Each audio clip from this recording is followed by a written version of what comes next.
Alright guys, how's it going? It is Thursday the 18th of January 2018 and you're watching KopTalk.tv. Hooray! How's it going? You alright? Yeah? I want to talk about Daniel Sturridge. So Daniel Sturridge wants to leave Liverpool. We've known this for a while now, haven't we? He wants to leave, does the lad. He wants to enhance his World Cup chances, and I hope that that happens because I've wanted rid of him for ages. And I also think that Jurgen Klopp's wanted rid of him for ages as well. I think that from the very first day that Jurgen Klopp arrived at Liverpool Football Club, Daniel Sturridge was available under his watch. And I think that a number of injuries over that time, clubs, for sure, not offering the money that we would want for him has just simply prevented his exit to date. All right, so I genuinely believe that in the entire time that Klopp has been manager, that Daniel Sturridge was available if someone had to come in for him.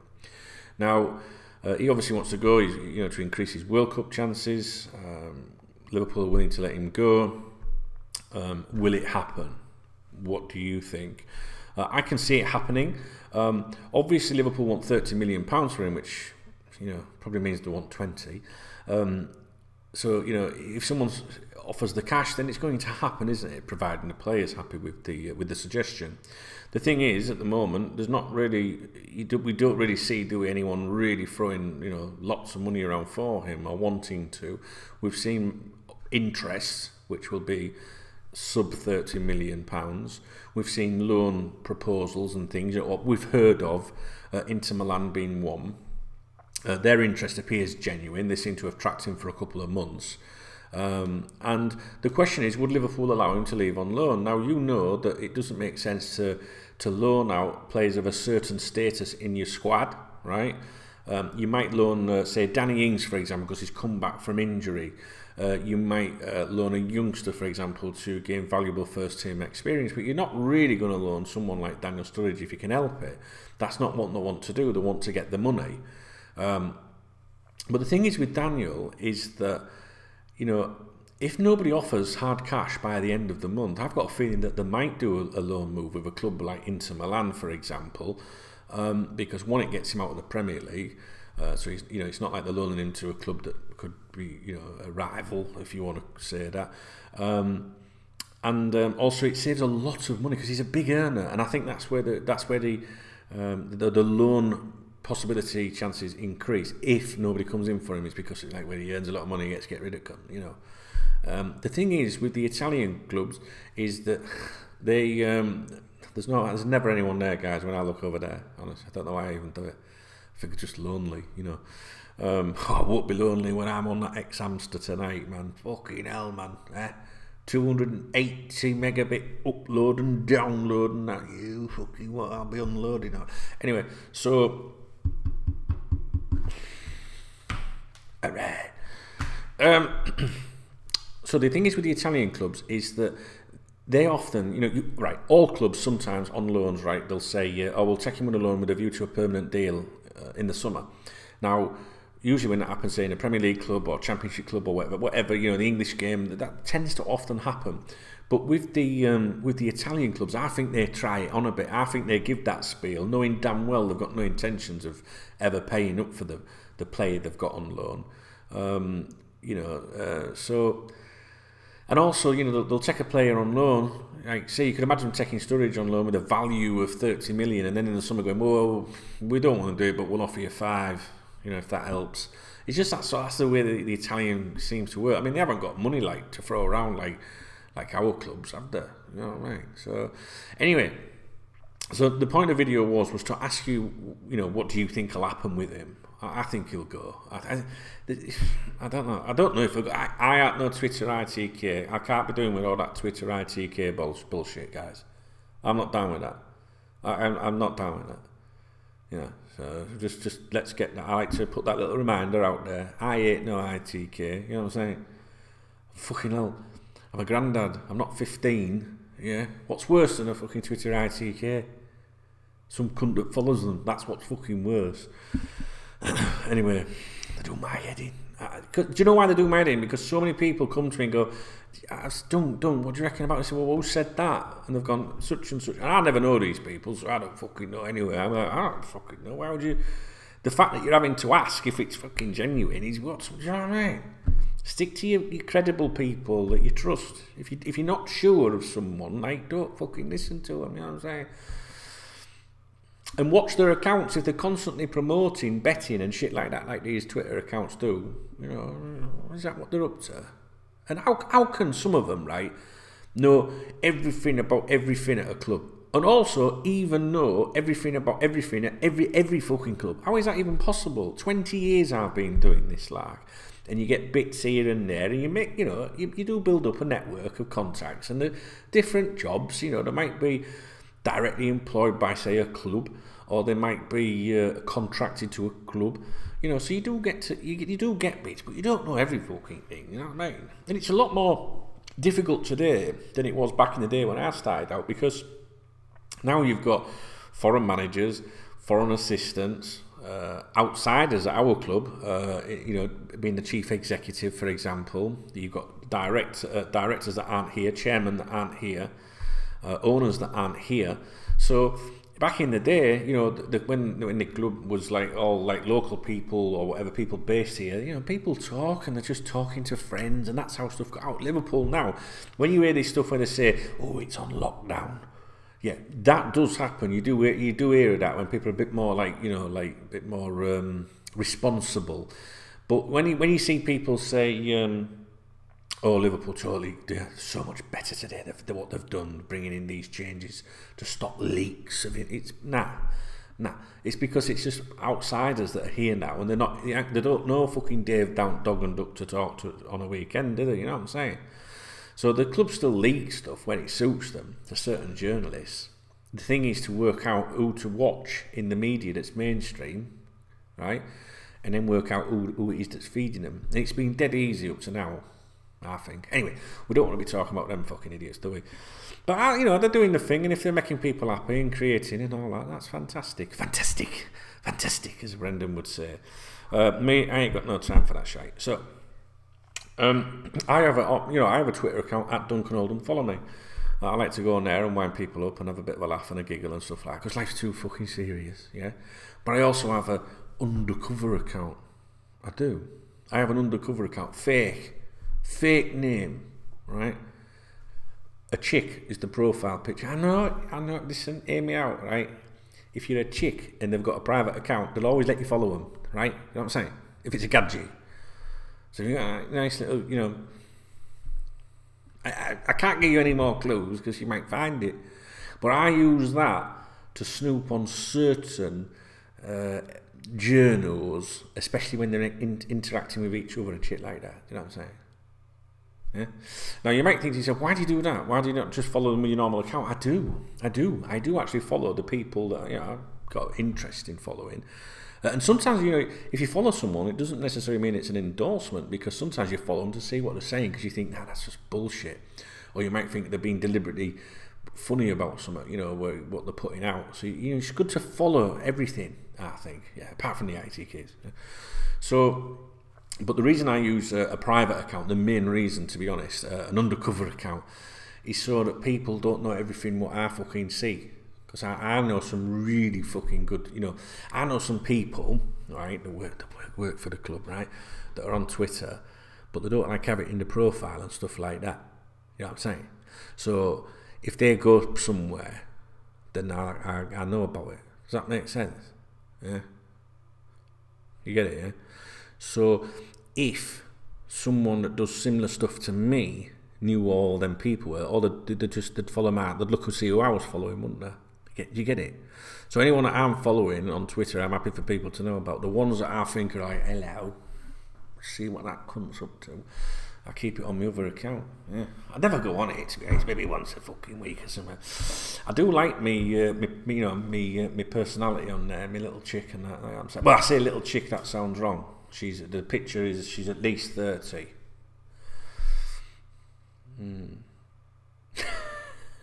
Fucking you're going to regret this, letting me get fibre optic, guys. I'm going to be churning out next week from Monday. I guarantee you, if I'm not dead, right, I guarantee you that you're going to see so much of it, especially the DKB.TV people, because they've been so supportive and faithful with me for years. And I'll say to them, I'm doing a video this after or tomorrow, and it doesn't happen. you know, because something's come up with work, and they're the only people that really don't moan. Is the people, the members and the subscribers. They just don't. They're the right to moan. You go my comments on here on Facebook and Twitter. People fucking moaning all the fucking time that have got no right to. So I'll have to look after them next week, guys, as well.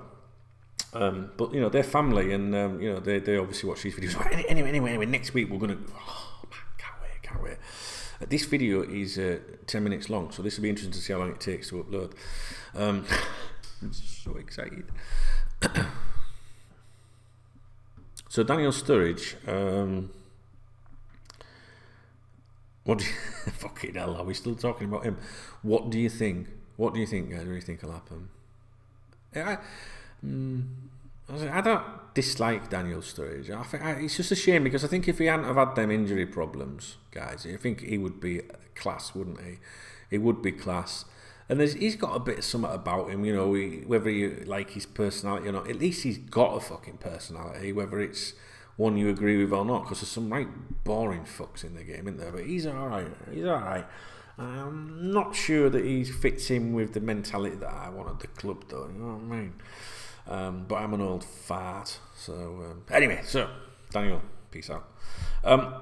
So, the next thing is, people say, what do you think about us bringing a striker in? Now, I'd like to see a clinical striker, Liverpool. You know that.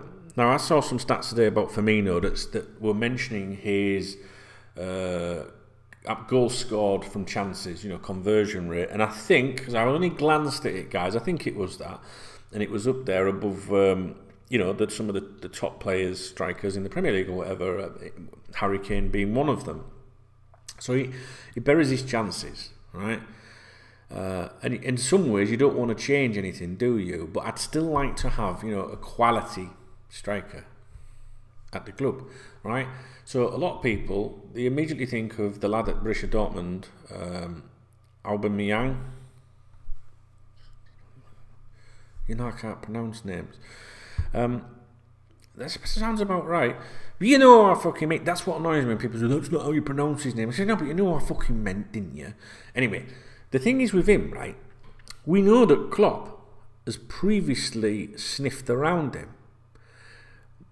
So I wouldn't rule that out, right? But I've always been led to believe that Klopp wouldn't go for another striker until Daniel Sturridge left. Not until Danny Ings left, until Daniel Sturridge left. And I didn't, you know, what does that mean? Why? So the only thing I could think was money, therefore the salary that Daniel earns, and or, you know, 30 million comes in, you can put 30 million towards maybe that kid that had cost maybe 60 million. There was talk before 50 million sterling pounds. Now they're reckoning they're rolling out for 70 million. Not sure they'll get that, but you know. So it'll be interesting to see what happens if Daniel does leave this month and not last minute, because I privately have always thought that if, say, Daniel had left 1st of January or the end of the summer, I always thought that Klopp would possibly go for that lad. Now, what's interesting is there isn't a lot of suitors, there isn't a lot of people that seem to be going out on the way to get that kid. There's talk of him going to different parts of the world. Arsenal, I mean, it says it all, that Arsenal appear to be the only real serious contenders at the moment, but that may change, because usually other clubs, you know, just circle and watch what's happening, and they don't want to get too involved in case it boosts the price. So it's certainly interesting to see what happens with him. They say he's got a bad attitude. But they said that about Bellamy, didn't they? And I actually really like Craig Bellamy. I did. I thought it was brilliant. And I think sometimes, you know, some of the best players are arrogant fuckers. You know, I don't know. Maybe it's unfair. I mean, so you know, you bump into people online talking about me, guys. You know, someone says you're right, arrogant cunt. Do you know what? I'm the least that sort of person. Look, I'm starting to sound like Trump now. I'm the least arrogant person you could ever meet in your life. No. But when you're online and you get like people, you know, hating on you and doing stuff, you've got to play up a little bit. So you've got to put the arrogance out there a bit. Do you know what I mean? So if you follow me on Twitter, you'll see me. I'll say certain things sometimes, and I don't actually mean it, but it's part of the persona. And I think with footballers, sometimes they're in the spotlight on a huge level, not some peasantry level like me online. And I think sometimes that they play up as well, you know. And I think sometimes, I don't know, is it a good thing? I mean, if you're a footballer and you get booed, what do you want to do? You want to play better. And I was watching John Barnes talk about this and Big Brother recently. I hadn't seen it for a while. John Barnes was my hero as a kid. And, you know, they were saying about, I can't remember the exact context or conversation, but basically it was like, oh, well, you know, the suggestion was that someone being booed, it can affect their game, you know, so that they're not, if they're being hated on, and he was like, oh, no, absolutely not. No, if you boo, you know, if what he was trying to say was, or I think, was that if you given hassle on the pitch, it can make you play better, you know. And I certainly know that from my experiences with the website, was when all the hate started about me, like fucking 10 years plus ago or something like that. When we had a big cull on the members website, and there was like a big drama, and they all, you know, a lot of them left, you know, maybe 50 or something like that. They all fell out. There was a big falling out with everyone. If you're one of the old members, you'll remember it. And they went to set up a rival website and to take me down and did this blog about me and everything.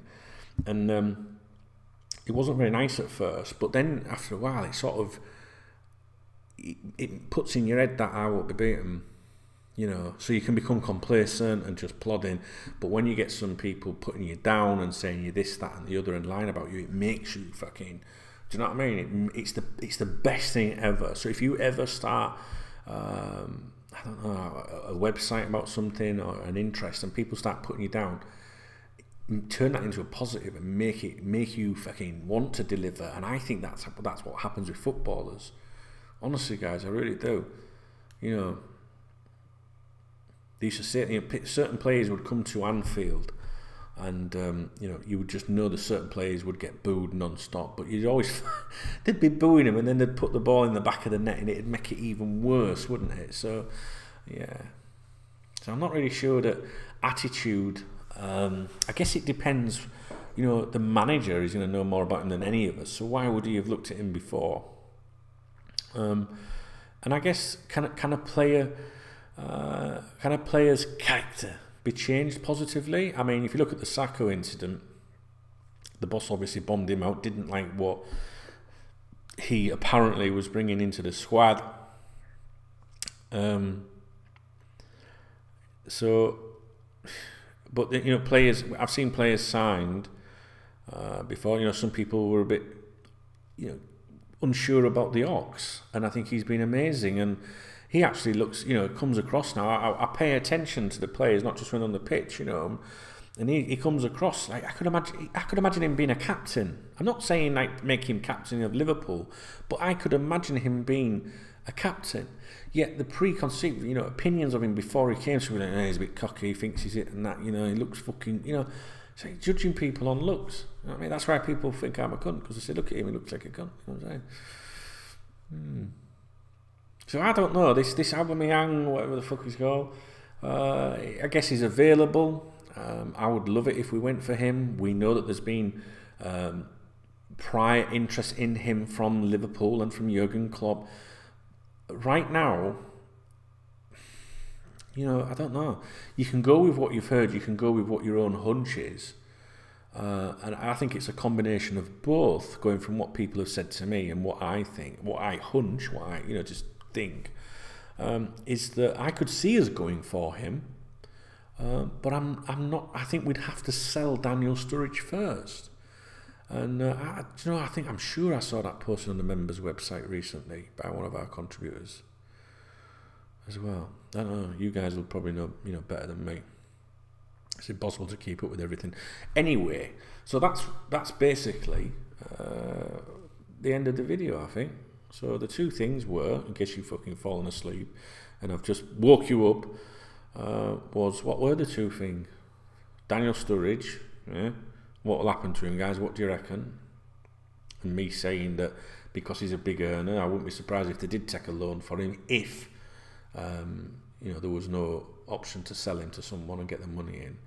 And the reason I'm mentioning Aubameyang is that some people are saying, do you think he's a target? And I think that it wouldn't surprise me. It'd surprise a lot of people, I think, if it happened, but it wouldn't surprise me if we brought him in. But I just feel that for us to even go anywhere near that happening, that Sturridge would have to go first. That's basically what I'm saying. So a little bit there for you to mull over. And that's it. So I'm going to sign off now. I just want to say thanks for your support, guys. You know, with everything, whether you're on the members website, dkb.tv, whether you comment here on YouTube, which I really do like doing my stuff. I don't like doing a members website and a subscription thing. I don't, guys. I fucking swear to you, I don't. It just must. That's the reality of it. And one thing I would like to give a special shout out to those of you that do get stuck into people when they crop up in the comments occasionally, when they're just idiotic. You know, if you see people in the comments abusing others, be it me or, you know, other people that watch the videos, you fucking get stuck into them. You know what I'm saying? And then what I do is on YouTube you mute them, and they think that everyone can still see the comments, but they can't. So that must be a bit frustrating. But anyway, thanks ever so much for your support. Podcast people, extra time podcast people, I don't think I'm going to be able to do one until Monday. I don't see how I can do one the next few days because I need a quiet environment, and it's not possible at the moment due to work around where I am that's ongoing, but it'll be clear on Sunday. So can we stretch it out till Monday? It's been a couple of weeks, maybe 3 weeks, and I feel bad for that. But I don't want to do something that's not very good for you, really. You know. So and the videos, guys, everything, all systems go from Monday. So me personally, I'm targeting Monday for everything to churn a lot more videos out. And what I think I'll do is, you know that I upload the trailers to, you know, the previews to the videos for dkb.tv. I think I'm going to be churning out that many that I'm not going to be doing a preview video for each one. I'll probably just do this is what videos I've done on dkb.tv today. Because I really do want to start getting into the habit of doing a lot more, you know, on the fly videos for you. All right. And maybe I do like the videos, the long videos. I do like the with the intro, all that. But if it's short videos, you know, I think I stress you out enough with the intros and stuff. So I'll probably have to limit those. Right then. Oh, bloody hell! 1, 2, 3, 4, 5, 6, 7, 8 notifications. What we got? Here we go.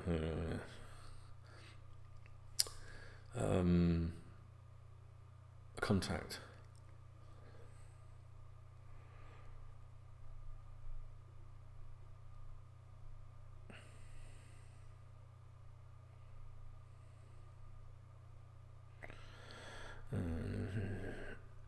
Just a minute.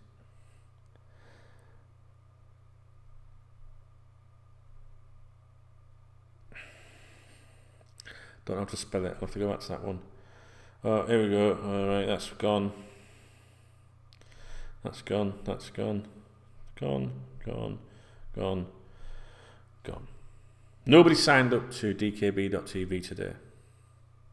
Nobody. No wonder. They will do soon though. You got to support me. You got to support me because you know what I mean. I got to stay fat. You know what I'm saying? Yeah. You don't see many skinny kings, guys. If you don't support me at dkb.tv and the members website, I'll fade away. You know what I'm saying? So 24 minutes long. That's good. Right, I'm off. Let's see how long this video takes to upload. All right, guys. If you're still watching, well played.